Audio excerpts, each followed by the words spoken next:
de investigación en el que me encuentro es acerca de la evolución eh, de los defectos topológicos que se encuentran en un sistema cuando hay una transición de fase. Entonces, estas transiciones de fase lo vamos a estudiar usando modelos granulares. Entonces, pues estos son lo que, bueno, es un trabajo en progreso. Eh, Cualquier eh, comentario pues sería bienvenido. ¿Ok? Y pueden hacerme preguntas durante la exposición, si es que así lo desean. Entonces, a ver, déjame ver. No, ya avanzó. Entonces, bueno, les comentaba, lo que vamos a estudiar son transiciones de fase.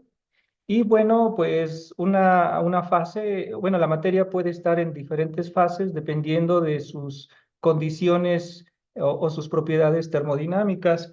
Las fases más conocidas pues son el líquido, el sólido, el gas.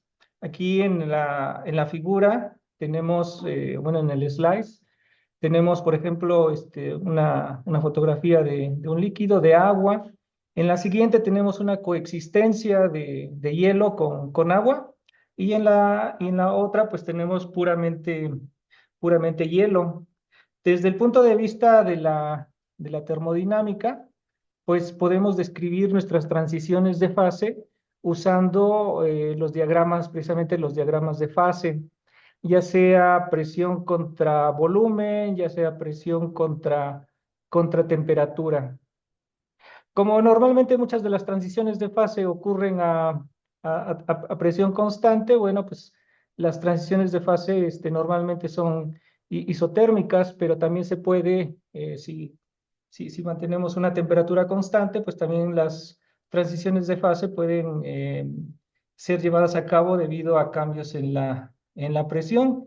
Entonces, desde el punto de vista termodinámico, pues siempre que hablamos de transiciones de fase o vemos un diagrama de fases, pues vemos como que están bien definidos, ¿no? Los estados. Tenemos, por ejemplo, aquí tenemos líquido y aquí tenemos un sólido.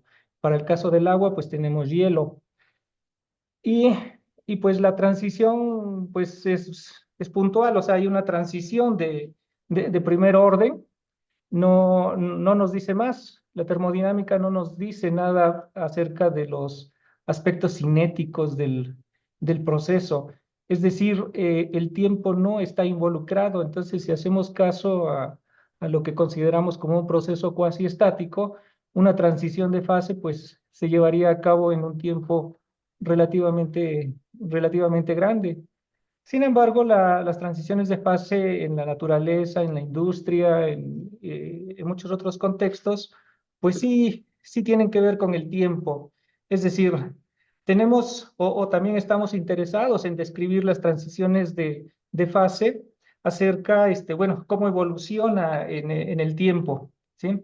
Otra cosa que tampoco nos dice mucho aquí los diagramas de fase es cuál es el ordenamiento final, por ejemplo, cuando un líquido transiciona al estado sólido, ¿no? Cuando el agua se hace hielo.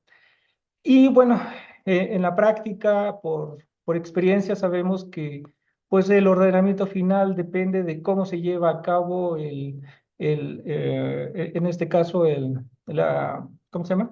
La condensación, esta transición de fase que se puede hacer por medio de bajar la temperatura. Entonces, ¿cuál es el ordenamiento final? Bueno, pues la termodinámica no nos habla mucho de ello porque, como les decía, pues está eh, en el corazón de la termodinámica, es que transiciona a través de estados, bueno, de un proceso cuasi estático.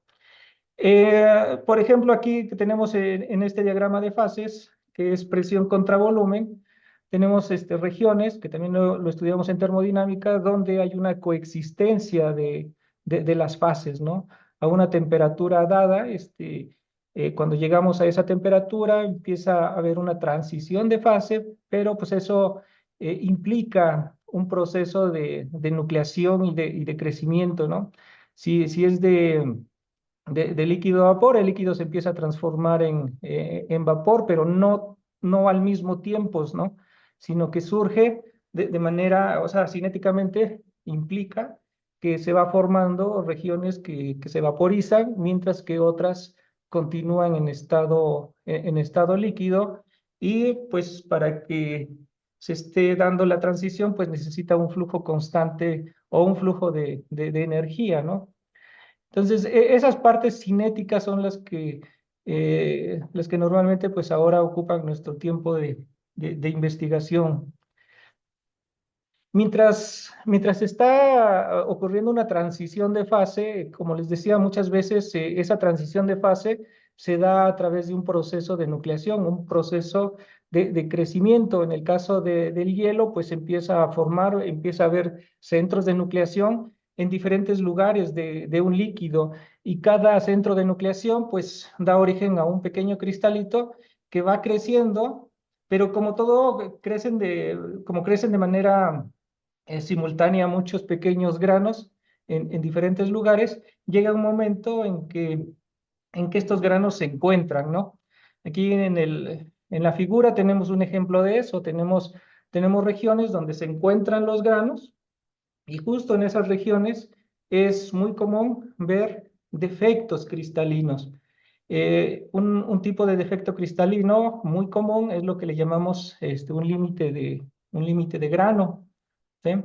Entonces, el crecimiento, o sea, la, este, eh, sí, la cristalización implica muchas veces que durante ese proceso haya defectos cristalinos. Esto que les comento, lo que les acabo de comentar, pues yo le he llamado aquí es un proceso de nucleación en un solo paso. Aquí siempre vemos una coexistencia de fases y se favorece el crecimiento policristalino. Hay otros tipos de crecimiento o más bien de transiciones de fase que involucran una fase intermedia, o sea, una fase sólida intermedia. Podemos ir de una fase líquida a una sólida ordenada, pero a través de una fase intermedia que es desordenada. Y eso está relacionado con las llamadas teorías no clásicas de nucleación. En el caso de la fotografía, pues estamos hablando de calcita, y aquí en la fotografía más a la derecha tenemos una fase sólida desordenada, que es la baterita, y es algo intermedio, ¿sí? O sea, es una transición de fase que está mediada por una fase desordenada. Estas son las dos grandes, digamos, formas de transicionar de un líquido a un sólido, y tienen sus diferencias. Entonces, ya sea que un sólido lo empecemos a desordenar para que eventualmente se vaya el líquido, o el líquido se empieza a enfriar para que eventualmente nos produzca un sólido, durante el proceso tenemos la formación de defectos cristalinos. Los defectos cristalinos pueden ser de diferentes especies. Hay defectos cristalinos que realmente, o sea, sí los tenemos. Por ejemplo, las llamadas vacancias.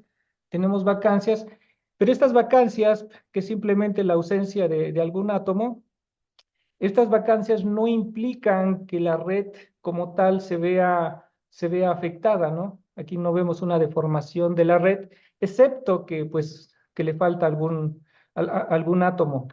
Hay otros tipos de defectos, como es el que presentamos, bueno, se presenta esquemáticamente aquí, que es cuando hay impurezas. O otro tipo de defecto que son que los intersticios, ahí hay se coloca algún átomo extra, o de lo que ya comenté anteriormente, de los límites de grano. Esos son defectos que aunque están presentes y los conocemos, y muchas veces se aprovecha ¿cómo les diré? Se aprovecha lo que sabe uno de los defectos cristalinos para cambiar las propiedades de una sustancia. Pero hay otros defectos que están un poco más interesantes, en donde la estructura de la red se ve deformada globalmente, ¿sí? Entonces, aquí en la fotografía central tenemos uno de estos defectos como tipo cuña, y estos defectos muchas veces pues se ven en el hábito cristalino ya de un material, ¿no? Por ejemplo, aquí en la fotografía de la derecha hay otro tipo de defectos que son así como les llaman de tornillo. Estos defectos son muy difíciles de eliminar y también están relacionados con las propiedades físicas de los materiales. Estos defectos o estas fotografías que les presento aquí son de materiales tridimensionales. En materiales bidimensionales, eh, bueno, y en sistemas, en este caso granular, aquí les estoy presentando un crecimiento, un cristalito que crecí en el laboratorio, donde se pueden ver muchos defectos, ¿no? Que son como similares a los que he estado platicando, pero es en dos dimensiones. En dos dimensiones, aunque muchas veces uno habla de que pues son el análogo de los cristales tridimensionales, tienen propiedades bien interesantes como las que vamos a ver en esta plática, ¿sí? Entonces aquí, bueno, también estamos viendo muchos diferentes clases de defectos cristalinos en este caso, un sistema granular. A nivel de coloides, también se hacen estudios de cristalización o de fusión, y en estos materiales, en estos sistemas, también podemos ver que cuando uno va de una fase hacia otra, muchas veces en el proceso podemos ver la formación de muchos defectos cristalinos, ¿sí? Bueno. Este es otro sistema coloidal donde los autores, bueno, ellos reportan un crecimiento, una cristalización en dos pasos, digamos, en una transición sólido-sólido. Y bueno, y lo normal, se pueden ver defectos cristalinos. Entonces, los defectos cristalinos siempre están presentes cuando hay una transición de fase, ¿sí? Ahora, los defectos cristalinos en sistemas bidimensionales están fuertemente relacionados con, bueno, dicho de otra manera, los defectos cristalinos en sistemas bidimensionales son cualitativamente diferentes a los defectos que uno pudiera encontrar en 3D. Y es que en dos dimensiones, los, los defectos cristalinos o muchos de los defectos cristalinos son bien difíciles de eliminar debido a consideraciones que derivan de la topología, ¿sí? Y debido precisamente a que están en dos dimensiones. Por ejemplo, tomemos el ejemplo de una red que originalmente es una hexagonal compacta. Entonces, en esta red puede haber, puede haber defectos, pero estos defectos, debido a que todos están confinados en dos dimensiones, pues son difíciles de quitar, ¿sí? Entonces, muchos estudios están relacionados con, con el entender cómo se da una transición de fase en un sistema bidimensional. Y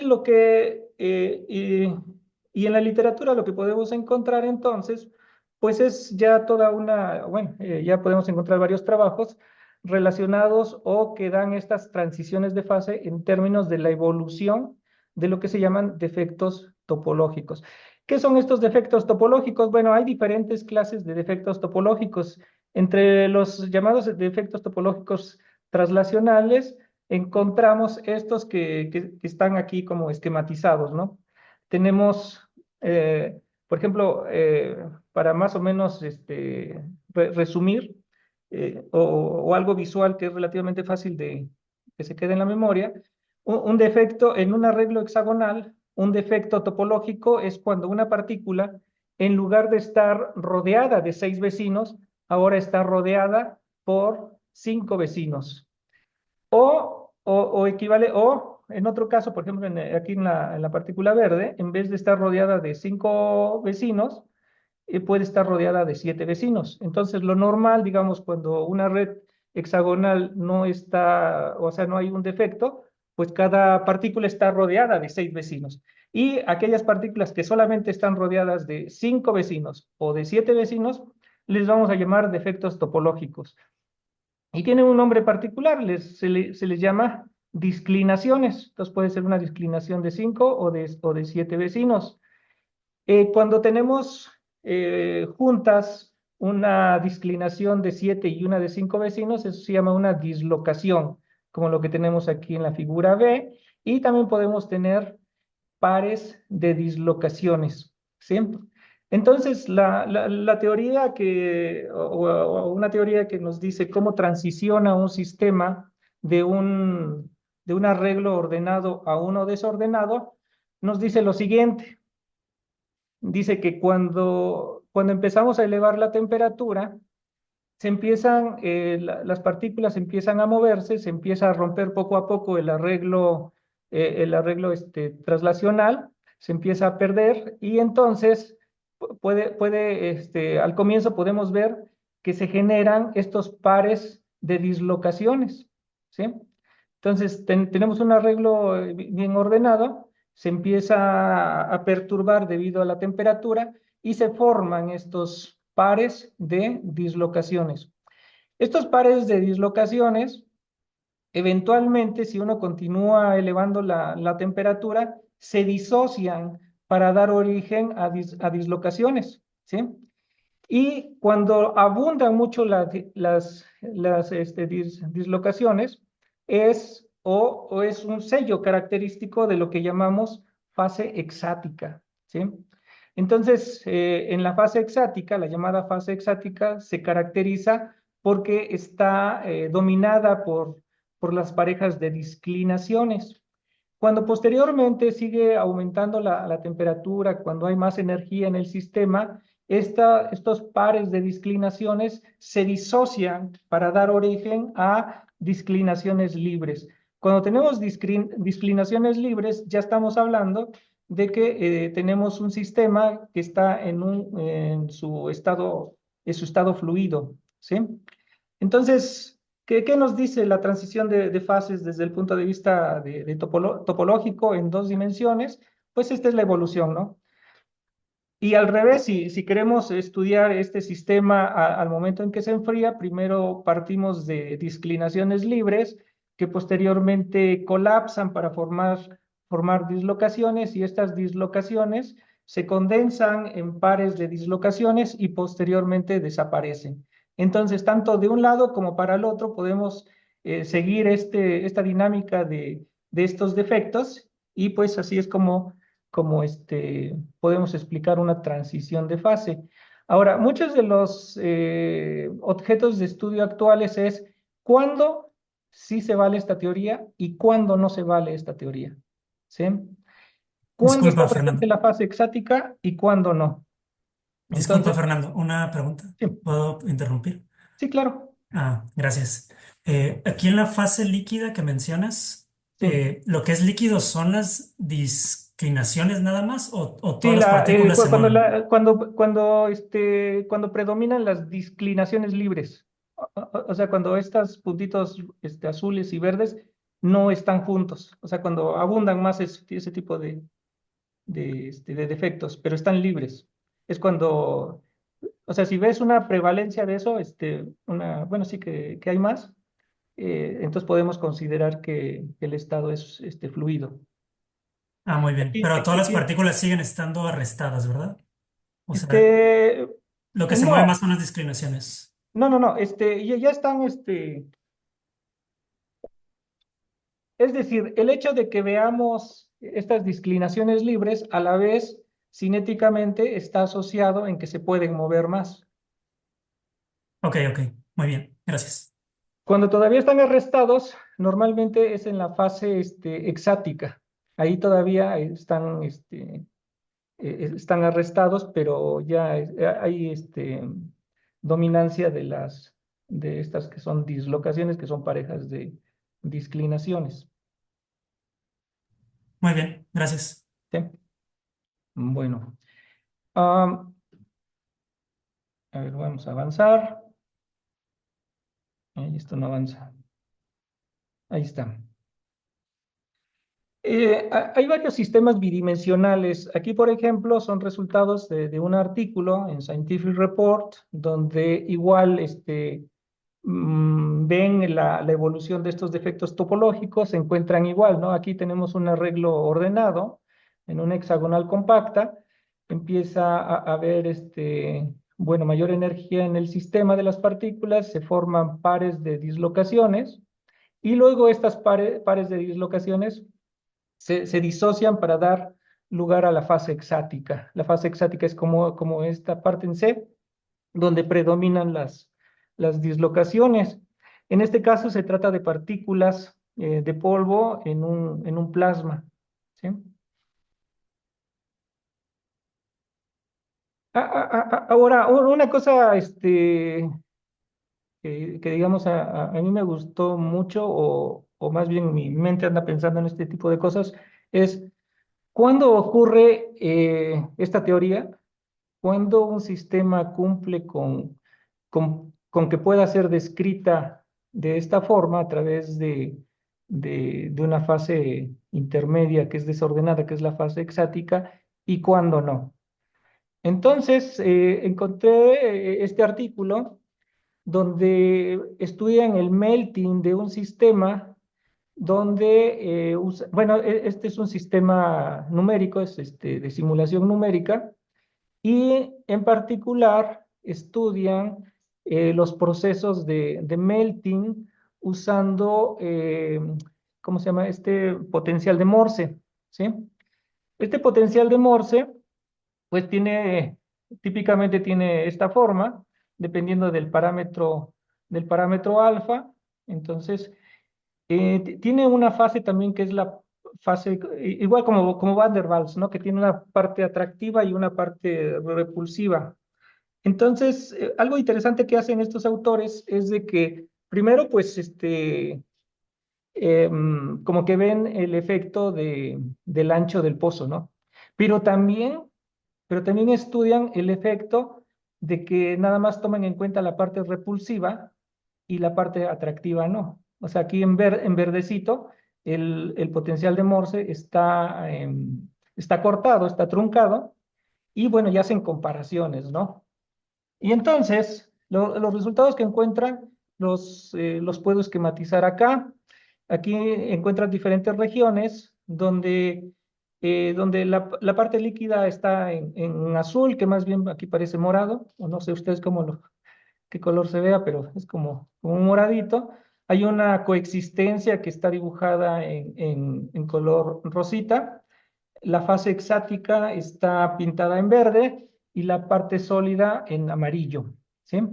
Entonces, de este lado, de la parte izquierda, bueno, y ellos, lo clásico cuando hay sistemas granulares y coloidales, la temperatura efectiva se controla a través de la concentración, ¿sí?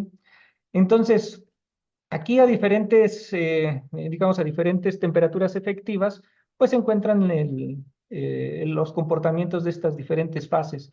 Como podemos ver, algo notorio, digamos, a simple vista, es de que la fase exática, o sea, lo de verde, casi no aparece cuando se usa un potencial de Morse completo. Es decir, cuando hay atracción en el sistema, cuando consideramos que las partículas están interactuando a través de un potencial que implica una atracción bueno, a corto, no, a largo, un poquito, como en un rango intermedio y repulsión a muy corto, entonces en esos casos no observan la fase exática. En cambio, fíjese, cuando nada más vemos la parte repulsiva, la fase exática, pues si no domina, pues casi domina más bien, ¿no?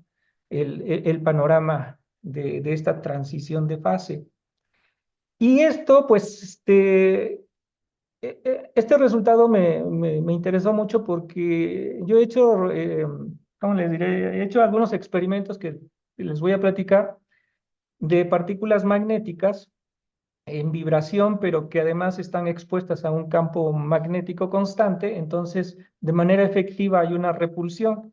Y en ese experimento sí observo esta dinámica de los defectos topológicos bueno, los defectos que les platicé anteriormente.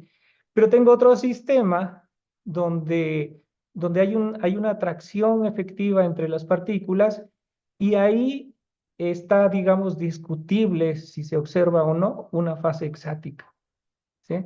Pero bueno, este artículo, pues que es de manera, les decía, son simulaciones numéricas, pues ya a los experimentos que sigan, algunos los voy a comparar con estos resultados, ¿no? Porque sí está, pues da luz a esta discusión que luego encuentra uno en la literatura.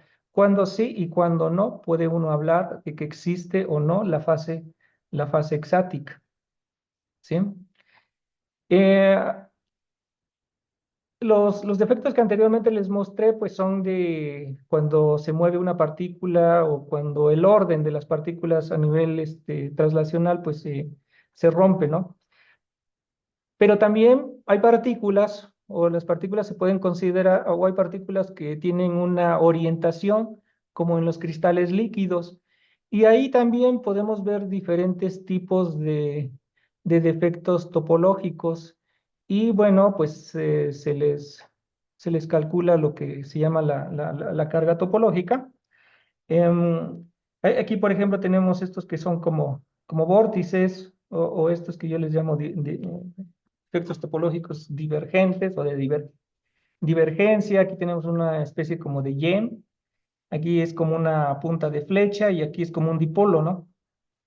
Cada uno de estos defectos tiene, pues tiene lo que se llama una carga topológica. Y esto de los signos no está tan, ¿cómo le diré? Tiene una connotación física. Por ejemplo, un defecto topológico que tenga carga negativa puede interaccionar atractivamente con un defecto topológico que tenga carga positiva. Y también se ha observado que dos defectos topológicos del mismo signo se repelen. Es decir, el hecho de que digamos que es una carga de menos un medio o más un medio, tiene implicaciones como si se trataran de partículas. Aquí en la figura de la derecha podemos ver que estos dos defectos topológicos están interaccionando y uno se dirige al otro hasta que eventualmente se destruyen, ¿sí? Entonces, ¿hasta aquí hay alguna pregunta? ¿No? Bueno, el por qué son interesantes estos defectos topológicos. Les voy a hablar de unos, bueno, de ejemplos de estudios que se hacen. En este caso, lo que les estoy mostrando en pantalla, pues son resultados de, del estudio de las células epiteliales, que más o menos se pueden considerar como un sistema bidimensional, y entonces se ha observado que estos sistemas epiteliales como que se autorregulan, se autocuran. Cuando una célula está dañada, pues hay un mecanismo por medio del cual esta célula es expulsada, ¿sí? ¿Para qué? ¿Por qué es expulsada? Bueno, pues puede ser que pues se reprodujeron de más y está produciendo una presión de más, o puede ser que sea una célula enferma y bueno, y las células epiteliales, el sistema se autorregula y hace que esa célula de la que se quiere deshacer, bueno, pues lo expulsa de de esta superficie bidimensional. Ahora, lo interesante de esta expulsión es de que ocurre donde hay un defecto topológico. Aquí, por ejemplo, la célula que se va a expulsar es esta que está en rojo, y aquí tenemos un defecto topológico tipo como de una flecha, ¿sí? Entonces aquí hay una mayor compresión y eventualmente esta célula es expulsada. Y aquí podemos ver pues, un análisis más puntual de ese proceso de expulsión de células, ¿sí? Entonces, esa es una, ¿no? Donde, digamos, los defectos topológicos están relacionados con un comportamiento del sistema. También se ha encontrado en las mismas células epiteliales que la concentración de los defectos topológicos puede ser regulada mediante la forma del recipiente donde están, ¿sí? Aquí en este caso construyeron un tipo recipiente donde están creciendo las células epiteliales y que tiene forma como de una estrella, y los defectos topológicos se están concentrando en las esquinas, ¿sí? Y ahí es donde ocurren mayores, bueno, una dinámica diferente a la que ocurre en el centro, ¿no? Hay mayor tensión entre las células o mayor compresión, dependiendo del signo de la carga. Bueno, aquí es el video. Esta es la evolución de los defectos. Los defectos topológicos orientacionales también los podemos observar en el crecimiento de bacterias. En este caso, los defectos están relacionados con que eh, detienen el crecimiento. Bueno, dependiendo del orden y de la naturaleza del defecto topológico, pueden detener el crecimiento de una colonia en una determinada dirección o pueden promoverlo, ¿sí? Incluso en sistemas como este, que es un vidrio coloidal, obtenido a partir de repulsiones magnéticas, pero usando partículas de diferente tamaño para frustrar la cristalización. Aquí también podemos, o la gente ha podido, pues, proponer métodos para calcular defectos topológicos, ¿sí? En vidrios.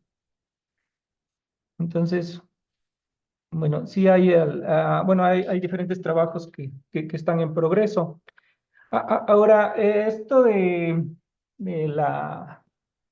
¿cómo les diré? El proceso de modelación, ya sea de la fusión o de la cristalización, pues se puede, o sea, para modelar podemos usar diferentes caminos, ¿no? Muchos colegas, pues lo que hacen, pues es hacer magníficos, ¿cómo se llama? Simulaciones numéricas. Otros hacemos experimentos con sistemas reales, y otros pues usamos partículas mucho más grandes, bajo diferentes formas, bueno, usando diferentes formas de fluidización, y con esas lo que hacemos es como que modelar, usando modelos macroscópicos, modelar los procesos, ¿no?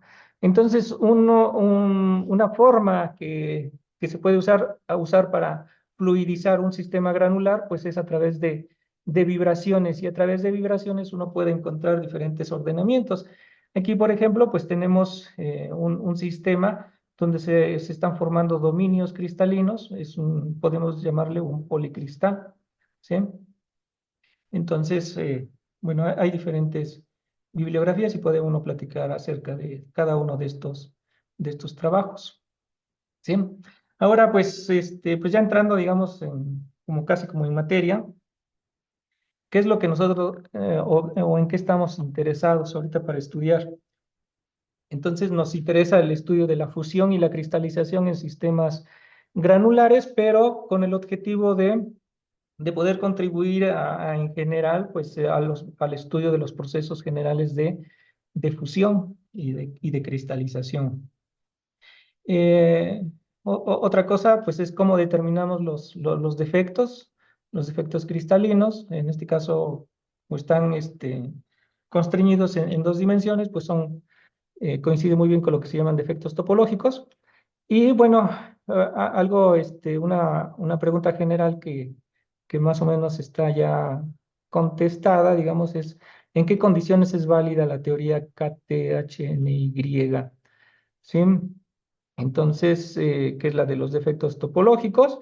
Y bueno, ¿cuál es la interacción de las partículas en la dinámica de estos defectos?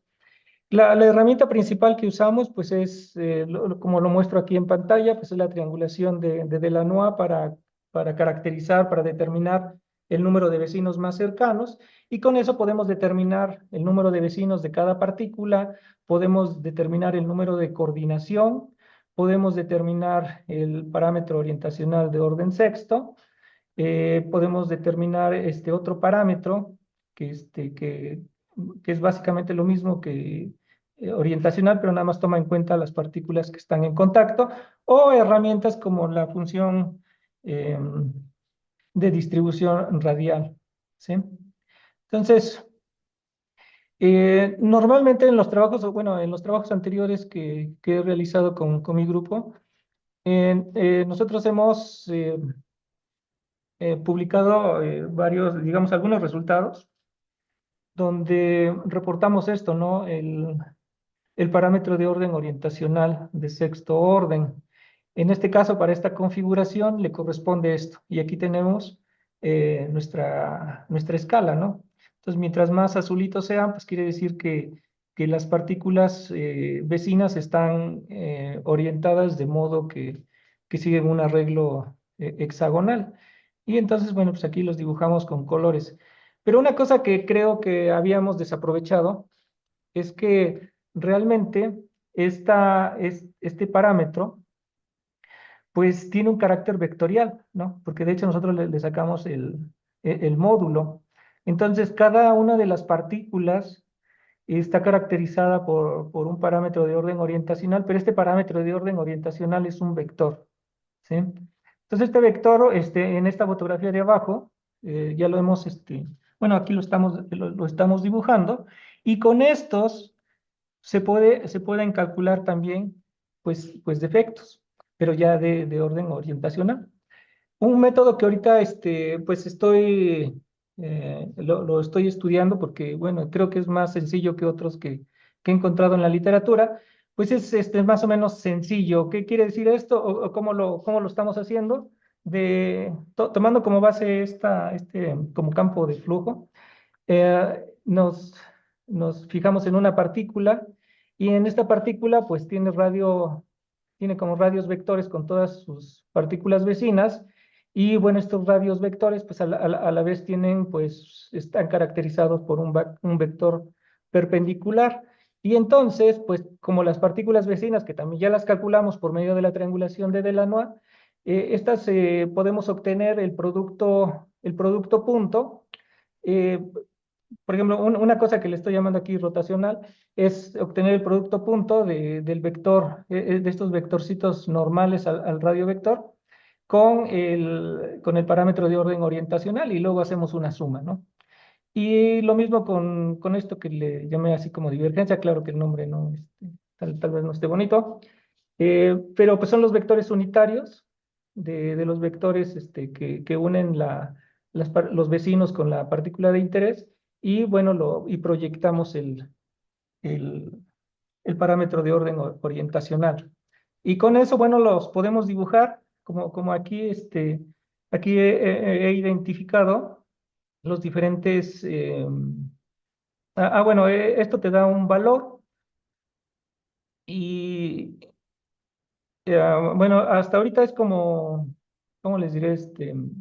De manera empírica, después de un valor umbral, dibujo aquí o sea, lo que está dibujando aquí son los que tienen un valor, digamos, del rotacional por encima de un valor, y estos son los de la divergencia.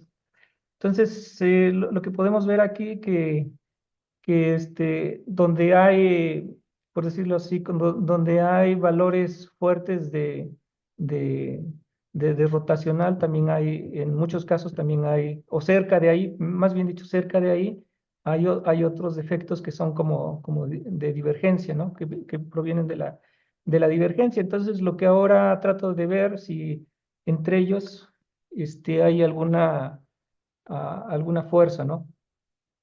Porque unos son de un signo y otros son de otros. Este es un código que apenas lo acabo de hacer, entonces vamos a seguir, posteriormente les voy a informar cómo va esto, ¿no? Y bueno, ¿y dónde hemos estado aplicando o dónde vamos a aplicar esto? Pues básicamente son 3 experimental setups que nosotros estamos interesados en estudiar.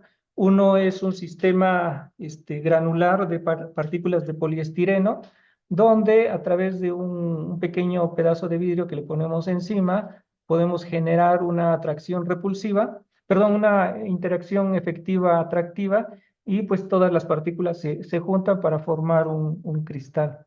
Y también manejando frecuencias más altas se puede hacer todo lo contrario, ¿sí? Aquí, por ejemplo, va a ser un poquito de ruido esto, pero ahí cuando le ponemos el vidrio, las partículas ahora se van como agregando, van formando un arreglo ordenado y pues tenemos una configuración ordenada. O al revés, les comentaba, usando diferentes frecuencias, es posible fusionar este arreglo. Esto también está en progreso porque quiero saber cuáles son las mejores condiciones para lograr esto. Otro sistema que hemos estudiado, pues eh, bueno, a lo mejor ya han oído hablar de estos trabajos que son de partículas magnéticas en un campo magnético alternante. Entonces, las partículas se encuentran en una lente y podemos cristalizarlas, ¿no? Entonces, se pueden cristalizar como aquí observamos, se va formando un núcleo y luego va creciendo poco a poco, se forma una fase eh, y luego esa va uniformemente creciendo, ¿no? Y también se puede hacer todo lo contrario, se puede fusionar, se puede, bueno, estudiamos el melting acá, vamos aumentando la temperatura efectiva poco a poco y este cristal se va deshaciendo, ¿no? Entonces, este es un proceso de fusión. Otro sistema que también hemos estudiado, o que estamos estudiando porque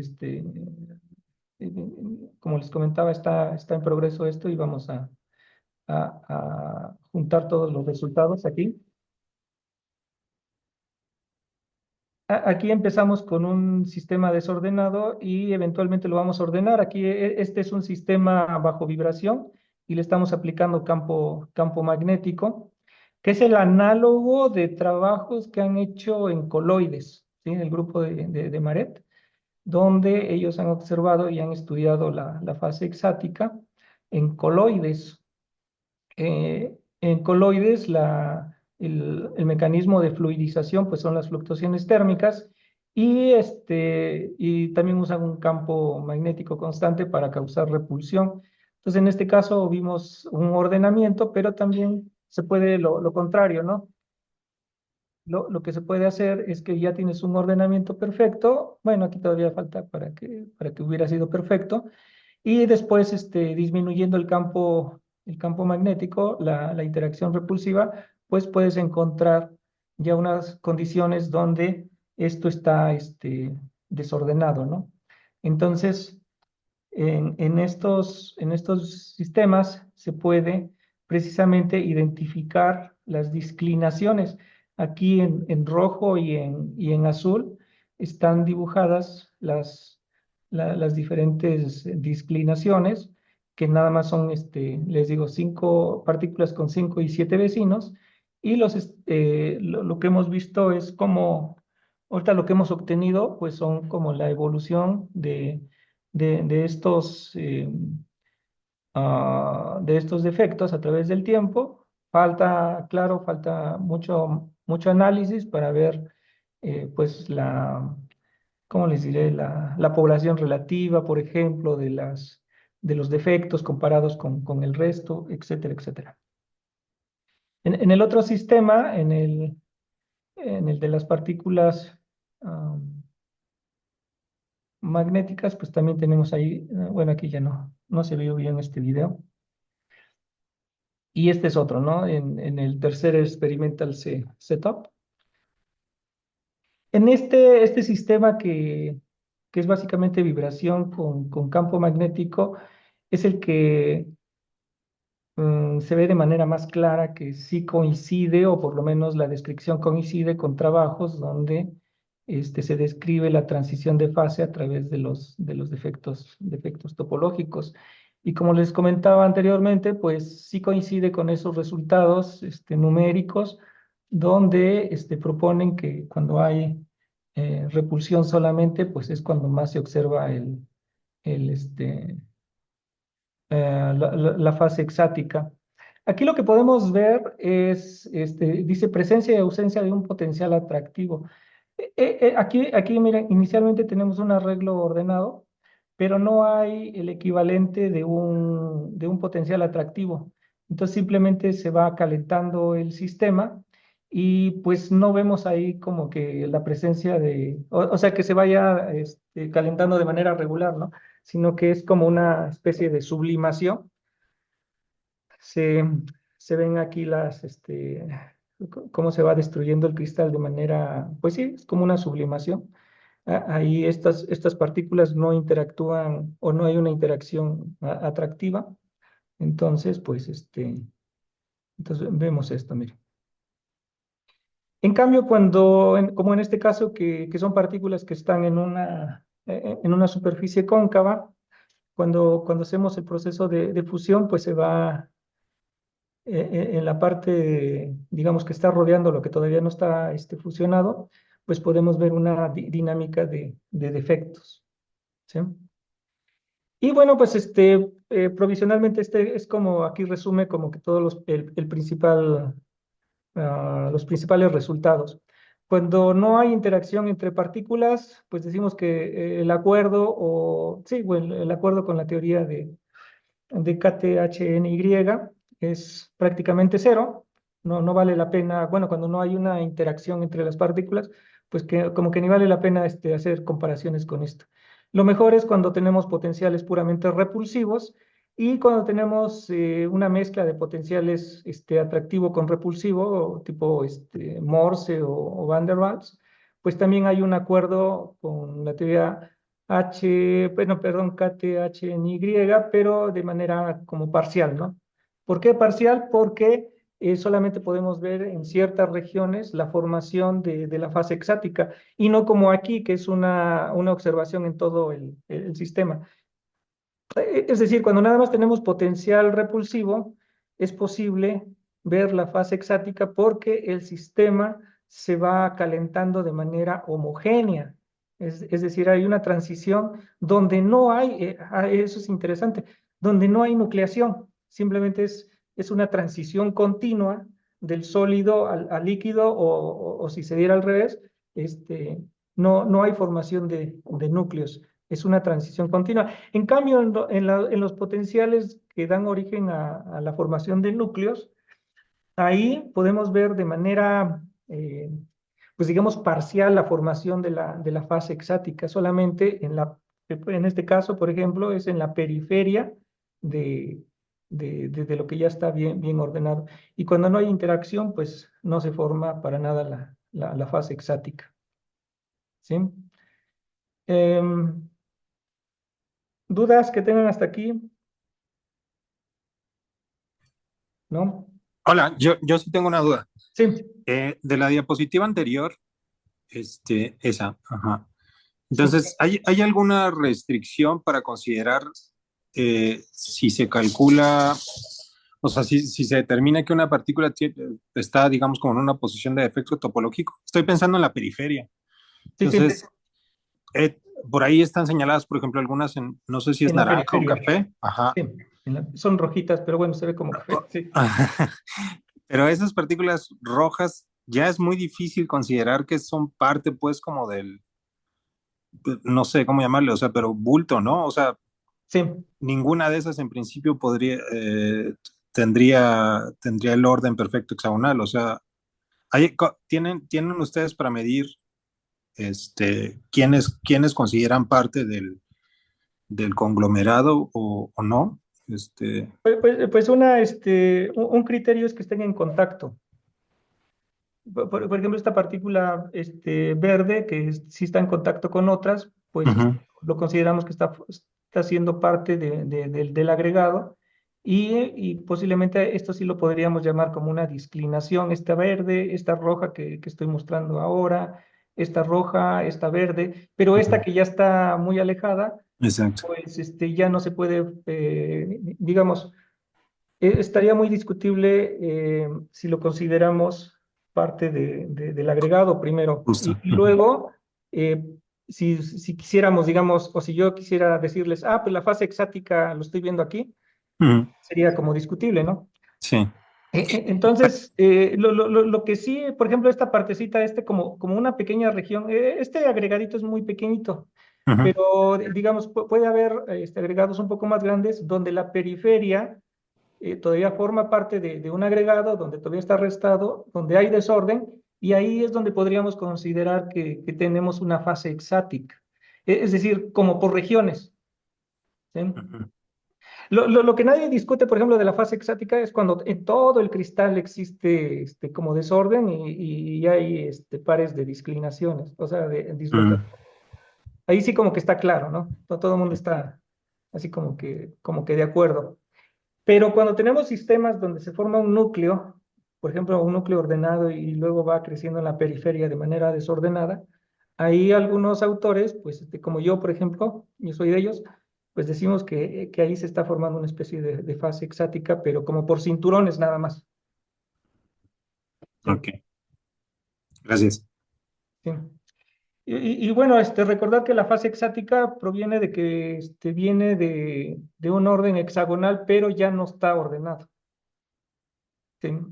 La fase exática pues es lo que está un poquito más abajo de la fase ordenada hexática, hexagonal, perdón. ¿Sí? Bueno, aquí pues nada más lo que voy a mostrar de manera rápida porque ya me llevé la hora. Y miren, aquí por ejemplo es en procesos de nucleación. Aquí también, por ejemplo, estamos viendo la formación de estas parejas de partículas, de parejas de disclinaciones que caracterizan a la fase hexática. Entonces aquí empieza a ver, pero no abundan. Eso es lo que, bueno, discutí en un trabajo donde estudiamos esto, como que hice una discusión de eso, ¿no? O sea, sí se pueden ver las disclinaciones, pero no siguen una dinámica como la de la teoría KTH-Y. ¿Eh? Pero sí se forman las disclinaciones, nada más que la dinámica general no sigue eso.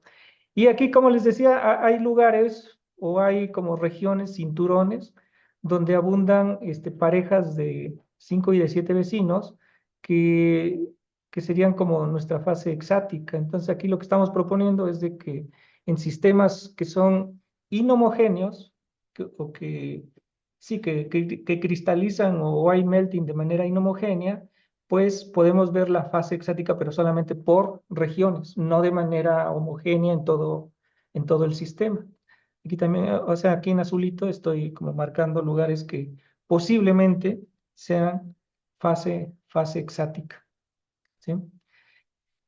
Estos son en procesos de nucleación. Aquí, por ejemplo, empezamos con algo fluido, y vemos la evolución hasta donde ya el sistema pues está lo más ordenado. Aquí es lo más ordenado que pudimos hacer, pero aún así se conservan algunos defectos. Pero estos defectos ya son muy difíciles de quitar y precisamente de ahí el nombrecito de defecto topológico, ¿no? Eh, me falta un poco más de background, pero pues esto es, ¿cómo les diré? Es difícil de quitar porque están protegidos topológicamente. Y mis conclusiones generales pues son esas, ¿no? De que la dinámica de los defectos topológicos está presente en diferentes grados en nuestros experimentos, tanto en cristalización como en la fusión. En un sistema con interacciones repulsivas es donde se da más la cercanía con la teoría KTH-Y. En los sistemas granulares donde hay, o en general en sistemas donde también hay una parte atractiva en el potencial, donde coexisten, bueno, durante una transición donde puede coexistir una fase con otra, ahí es donde ya es más discutible la presencia de la fase hexática, excepto, les digo, si lo consideramos como por regiones, por cinturones, ¿no? Y en sistemas donde no existe interacción entre las partículas, ahí pues ni hablar de la fase exática. ¿Sí? Bueno, pues estos son los colegas con los que he trabajado algunos de estos sistemas. Entonces, pues aquí falta la fotografía de varios de ustedes. por si gustan. ¿Preguntas? Gracias, Fernando. Quiero dar un aplauso por parte de toda la audiencia. Muchas Me gracias. pareció muy clara toda tu explicación sobre los defectos y también muy interesantes tus resultados experimentales. Entonces, pasamos ahora a a la sesión de preguntas. Si alguien del público tiene alguna duda, pueden escribirla en el chat o si no, pueden desbloquear su micrófono directamente. Y ahora tenemos un comentario de Pavel que, bueno, te da las gracias y dice que después platicamos más sobre los defectos. Y Felipe creo que ya se fue. Felipe, sí, también. Sí, ya. Ok. Sí, no vi el comentario antes. Sí, tal vez en lo que formulan su pregunta, los que todavía están, yo quiero preguntarte algo sobre que me quedó duda de el parámetro C6, el Sí, orden orientacional de orden 6, sí. que tú dijiste que tiene también asociado un vector, ¿no? De hecho, yo nunca había visto esto, siempre lo miraba el módulo nada más. Sí, Entonces yo me también. llama la atención cuál es la intuición ahí de la dirección. O sea, ¿hacia dónde es que apunta un vector de psi 6? ¿Es hacia el orden más, hacia la dirección más ordenada o algo así? Fíjate, cuando está todo bien ordenado, cuando el sistema, bueno, si aquí tuviéramos un sistema perfectamente bien ordenado, Ujú. no te podría yo decir la dirección, pero lo que sí te puedo decir es que todos apuntan en la misma dirección. O sea, un sistema ordenado tienen todos el FI6 apuntando en la misma dirección. Ok, pero ese es otro. Aunque no sé quién determina o cómo se determina eso. Ajá, Lo ok, que sí he hecho, así te digo, con arreglos bien ordenados y lo que he encontrado que la mayoría están apuntando, o sea, todos apuntan en la misma dirección en un arreglo perfectamente ordenado. ok. Entonces, en este caso, por ejemplo, que todos apuntan más o menos hacia abajo, es porque está semi-ordenado, ¿no? Está semiordenado. Pero la dirección de que es hacia abajo, hacia arriba o la izquierda, derecha, eso no No, tiene. todavía no, yo no, hasta el momento no sé, no sé de dónde venga eso. Ok, En este mismo sistema, para un caso más ordenado, porque este es un frame cualquiera, pero para un frame un poquito más ordenado, todos apuntaban así como en diagonal, ok, como a 45 grados. Ujú. ya veo. Gracias, gracias. A ver si alguien más tendrá una pregunta en el público.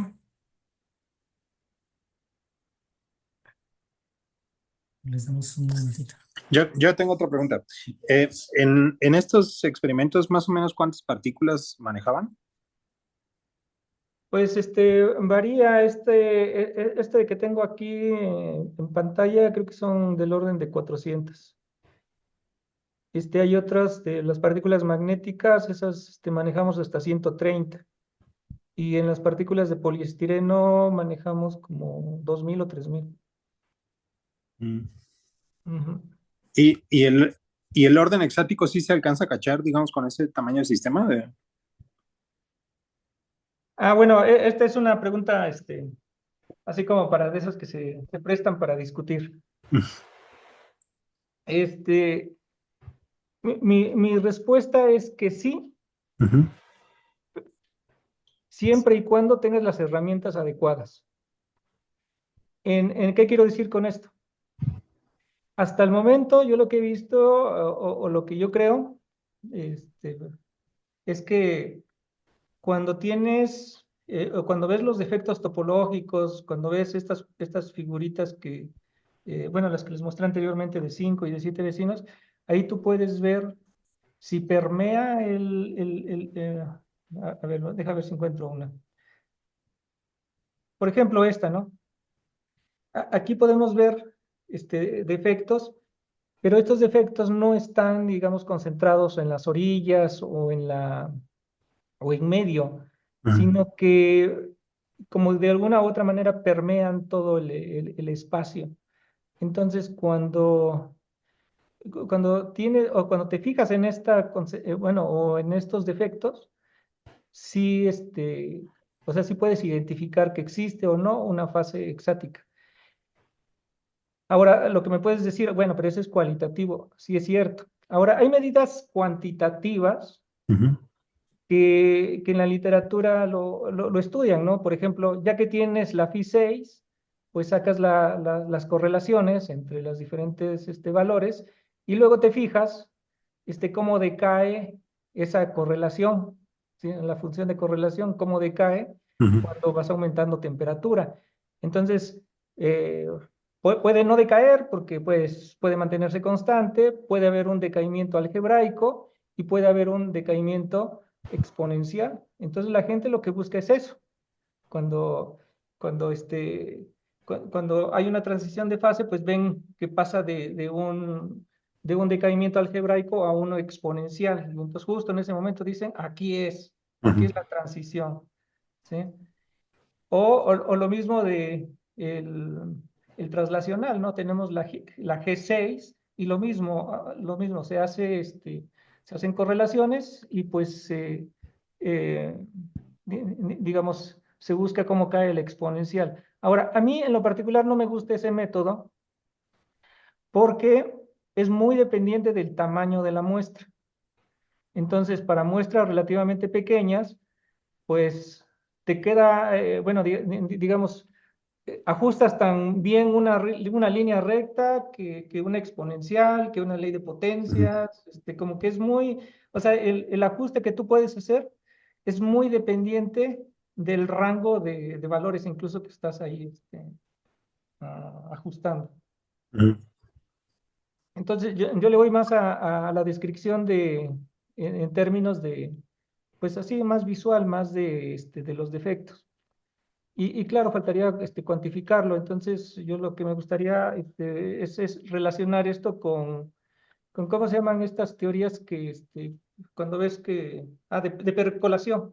O sea, cuando hay percolación, entonces cuando ya hay una transición de fase. Ya, gracias, muy interesante la charla, gracias. Gracias a ti por la pregunta. Muy bien. Entonces, tal vez ahora por el tiempo detengo la grabación y podemos continuar en una sesión informal, ¿no? Sí.